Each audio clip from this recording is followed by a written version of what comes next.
Democrats facing off on the debate stage Wednesday night. Joining us right now from Los Angeles for debate analysis is political strategist and pollster Frank Luntz. Frank, it's good to see you. Great to be here. Okay, let's talk about some of the key moments from last night. Let's run through some of these. You tell us what you think. First up, Elizabeth Warren's wealth tax facing criticism from fellow Democratic candidate Cory Booker. Listen in.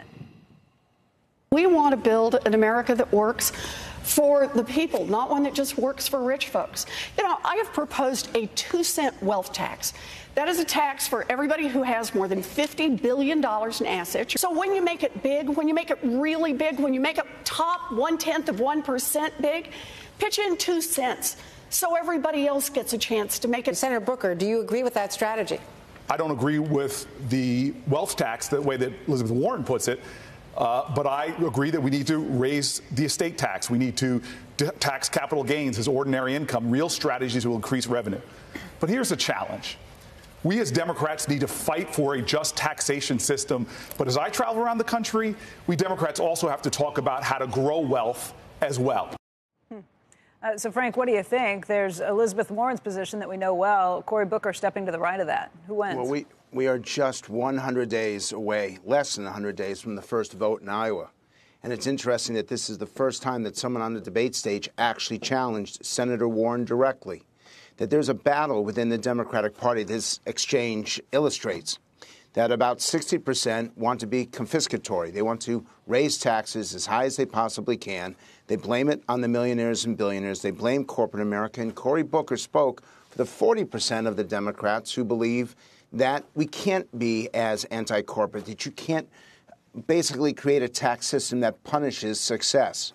And I think that that's going to be a significant debate going forward and that we're going to hear this battle back and forth. And the question for the Democratic Party is, does it want to please its base, who really don't like the people on Wall Street, or does it want to seek the center, wants to defeat Trump, and provide a tax system that is not so confiscatory? How much of this do you think because Pete Buttigieg has stepped up in the polls in Iowa? Well, let's be clear. There is no front runner. You cannot say that Joe Biden is the front runner or Mayor Pete or Elizabeth Warren or Bernie Sanders. We now have 4. And again, as we are this close, we have not seen a race in modern times where 4 candidates could legitimately claim to be leading the Democratic contest. Now, they are trying to compare themselves to Donald Trump, and on that they are unified. But on a host of other issues, these 4 candidates disagree significantly, and that's why these debates are so important. All right, speaking of Pete Buttigieg, let's bring up a moment from him from last night, too. Listen in. We're going to have to unify a nation that will be as divided as ever, and while doing it, address big issues that didn't take a vacation for the impeachment process or for the Trump presidency as a whole. A climate approaching the point of no return. The fact that we've still got to act on health care, kids learning active shooter drills before they learn to read, and an economy where even when the Dow Jones is looking good, far too many Americans have to fight like hell just to hold on to what they've got. Frank, what do you think? So I'm asked repeatedly, why is he doing so well? And if you went back to the discussion we had about 3 months ago, he's the #1 choice as everyone's second choice. He is the most positive of all the candidates in presenting his platform. He is the least likely to criticize others, even though he's doing so well in Iowa and New Hampshire. He handled all the criticism yesterday effectively, and his language appeals to independents. I think that he's going to continue to rise nationally. But, of course, his #1 challenge, why isn't he doing better among African Americans? He's going to have to prove that he can at least get 10% of that vote in these primaries because they are so essential to winning the Democratic nomination. Frank, maybe it's not as interesting who's the top 4 are, it's who's not in the top 4. I mean, there's a lot of people that really want Bloomberg to start rising, and it just as a possibility, or Deval Patrick, the Massachusetts governor. You see any of those, either one of those gentlemen getting into the top tier? Candidly, at this point, I believe that, well, first off, I think in the end, Mike Bloomberg won't run. I think if he was going to run, he would have made that very clear by this point. And you and I had this discussion about 2 weeks ago. You think he's not? So you think he's not running?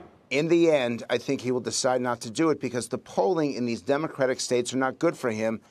But he's missing, or analysts are missing, an important point. By the time they get to Super Tuesday, these top 4 candidates will have spent tens of millions of dollars on just a few votes. Mike Bloomberg will have hundreds of millions of dollars to spend on Super Tuesday. I think the equation for him to participate is as strong today as it was back then, but I don't believe that the analysts are covering this accurately, that they cannot look ahead to the way things will be on March 3rd. They're considering how they are in November of 2019. What about the idea that if there's still no clear frontrunner as you get towards the Democratic convention, the national convention, that maybe there's no candidate that wins on a first vote? And then maybe that opens it up for somebody like a Bloomberg. So let's look. That's a great question. And let's look at the Democratic primary rules. There are no winner take all. In most of these states, if you get 15% of a congressional vote, you'll pick up a delegate. So as long as a candidate can get 15 or 20% of that state, they're going to be picking up delegates, making it almost impossible for someone to get a majority. But I'll tell you this, if the convention is deadlocked, it's going to take someone from outside the system to be able to unify the party. And right now, the only person I could see doing that, quite frankly, and this may surprise you, is Michelle Obama. If they are deadlocked, I could see a convention turning to her. But let's focus on what's happening right now. Can you do that? What are the rules? If you haven't run on any ballot on any state, you can still get put in if they don't have anybody who takes all at some point? Yes, those are the rules. And it has to go through a certain number of ballots. I believe that it is 2. And then delegates released. But every state's got a different stop you rule. on the Michelle Obama idea for just 1 second, because it is so very clear, at least to me, and I think to anybody who knows Michelle Obama, that her interest in being back in that White House is about, is less than zero. So I'm not sure why. I mean, I understand the impulse and that there's a lot of people who like her, but I can't imagine that she would be up for that. Well, I can't imagine the deadlock convention because we've talked about this now for decades. But the rules of the Democratic Party are clear.